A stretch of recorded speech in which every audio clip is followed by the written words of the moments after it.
Kadama TV, Kadama alina kyayagala okwebuuza ng'era alina ekintu ekimwewuunyisa.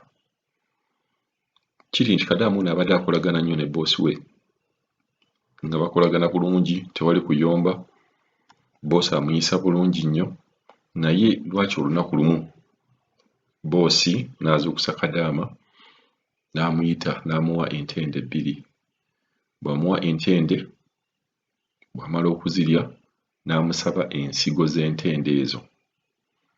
Bw'amala okuzimusaba n'addira akacupa, ensigo zino n'aziteeka mu kacupa, n'ayingira mu kisenge kye. Okuva olwo Kadama agamba tebaddangamu kukolagana na boosi we. Bayomba buli lunaku, abantu baali tebayomba buli lunaku. Ebintu bino omuntu oyinza obiraba ng'ebyewuunyisa, naye ebintu bino gye biri. Ntera nnyo bagamba nti ku nsi tewali kintu kitaliiyo. Omuntu yenna kasita akubuulira ekintu manya ekyo ekintu gye kiri. Tewali kintu mu nsi kitaliiyo, ate tewali mu nsi kintu kitasoboka. Buli kintu ku nsi kuno kisoboka. Buli kintu ku nsi kisoboka. Okeera olunaku lumu ng'omuntu eyali akola obwa Kadama y'atufuga wano, nga y'afuga Uganda yonna, ne bagamba oyo yali Kadama oba yali Ssekadaama. So tewali kintu ku nsi kitasoboka. So bwe tuddeyo ku story yaffe, bwe bamala Kadama ono bw'amala okuwa boosi we ensigo zino n'aziteekamu, okuva olwo buli lunaku bayomba, abantu abali bakwatagana, naye okuva ku olwo olunaku bayomba. So Kadama yagala kwebuuza kiki ekyagenda mu maaso. Boosi ono ensigo z'entende zino yazikola ki okubeera nga baakyankalana? Mutera okulaba firimu oba mutera okuwulira ebintu ku byalo ne bagamba oyo omwami gw'olaba yaleeta amayembe waka ne gamwefuulira, kati ge gasala buli kintu. Oyo omukyala yakola bw'ati ne bw'ati, yali akikoze muggya we ne kiddira ye. Oyinza okwetanga kuba tewali ngeri yonna gye mmala kulya mu kintu n'onsaba ensigo z'ekyo ekintu oba n'onsaba ekintu ekyo kye mmaze okulyamu. Ekintu ekyo kirina genda kasasiro. Kati gw'ogenda okinsaba kitegeeza olina interest mu kintu ekyo, olina ensonga lwaki okyagala, kuba tewali nsonga yonna gy'osobola kuŋŋamba nti mpa ensigo z'omaze okulyamu okuggyako ng'olina ekigendererwa. Kadama ono ky'ataamanya. Kati oyinza okwesanga ng'ensigo ezo kasita yazikwata ate n'azikozesa ebintu bye, ate ne bidda backfire, n'abeera ng'abantu ate baali bakolagana tebakyakolagana. So ebintu byonna nga bwe mbabuulira nti wano Kadama TV, buli kintu kyonna ky'owulira Kadama ng'ayogera tokiwakanya, ekintu ekyo kibeera gye kiri. Gw'oyinza okukiraba nga tekisoboka olw'ennyumba mw'oli, naye ng'ate tekijjaawo kubeera nti ekintu ekyo kisoboka mu nnyumba endala.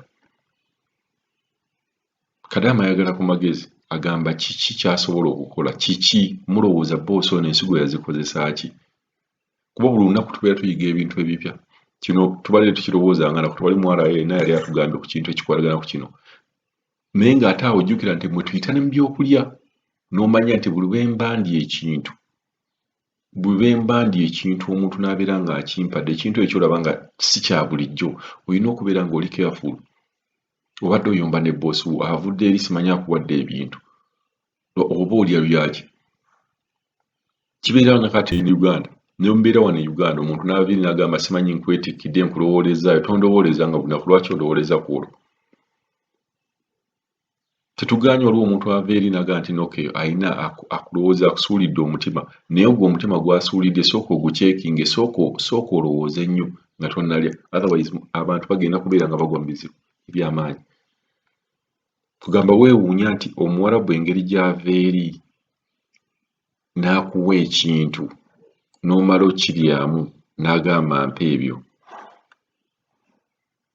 Kadama ono yaligaanye, teyalimuwadde ensigo, yalikoze atya? Babadde bakwatagana okumuwa ensigo, kuba ne gesiti eyo yokka ey'okuwa boosi w'ensigo nti ate azitwale, nakyo ekintu ekyo nze nga waliwo ebintu bye tulina n'ogamba ekyo sijja kikola n'ogaana. Lwaki?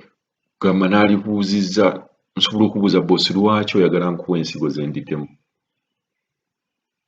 Kuba eyo automatically wabeerawo aim, ate aim etebeera nnungi. Tewali nsonga lwaki nkuwa ensigo ze mba maze okulyamu, tekiriiyo. ate nkale ye ayinza ozikuba kuba oba mukozi kasazibeera kasowaani nga bamaze okulinagamba Shagara jangu ontwalireyo ensigo zino ozisuule mu kasasiro, that's very fine. Naye kakati nga Kadaama okuwa boosi ensigo nti ziizino maze okuziryamu ozitadde mu kacupa, bigambo ebintu biri fane. Kuba ati Kadaama teyamubuuza, omanyi waliwo omuntu n'atya, teyamubuuza nti ensigo otadde zaaki mu kacupa. So kale katuwulirize emboozi ya Kadaama ono atunnyonnyola ekintu kino kyali kitya. Mr. Kadaama webale tuweereza munaaye tusiima empeerezaayo so bino oli bulungi. Kaakati mbadde nakyo njagala onnyambe ombulizeko abo abawala abeera mbiyumba. Waliwo ekintu mukama wange kye yakola naye saakitegeera oba kyali kigendererwa ki.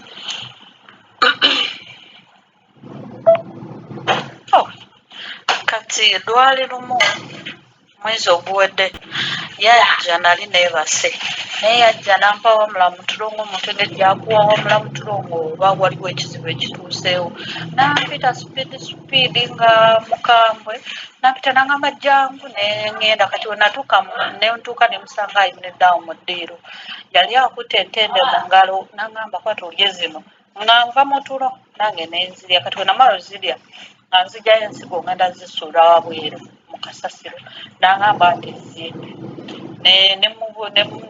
nenzimu wakati sajjukira mubuuza nti ozaagazaaki nenzimu wakati weyazikwata n'azitwala n'aziteeka mu kacupa n'ateekamu amazzi n'agenda n'ayingira mu ruumu ye. Kati weyayinga mu ruumu ye amagezi ne gajja obwongo ne budda ne ŋŋamba ono omukazi abadde ku ki. Nesitifu nensirika kale ne ŋŋamba olwedde byawedde kambiveeko ne ŋŋenda mu ruumu yange nensaba. Kati wayitawo yabitwala nga leero ne waye enkeera twakeera kuyomba ne tuyomba bubi nnyo ng'ate tekibangawo kuba ebbanga lyembadde mmaze omwaka gumu n'emyezi 3 nga tetuyombanga. Naye kati buli lunaku wetuba tetuyombye ku makya tuyomba lwaggulu, wetuba tetuyombye ku kiro tuyomba lwaggulu.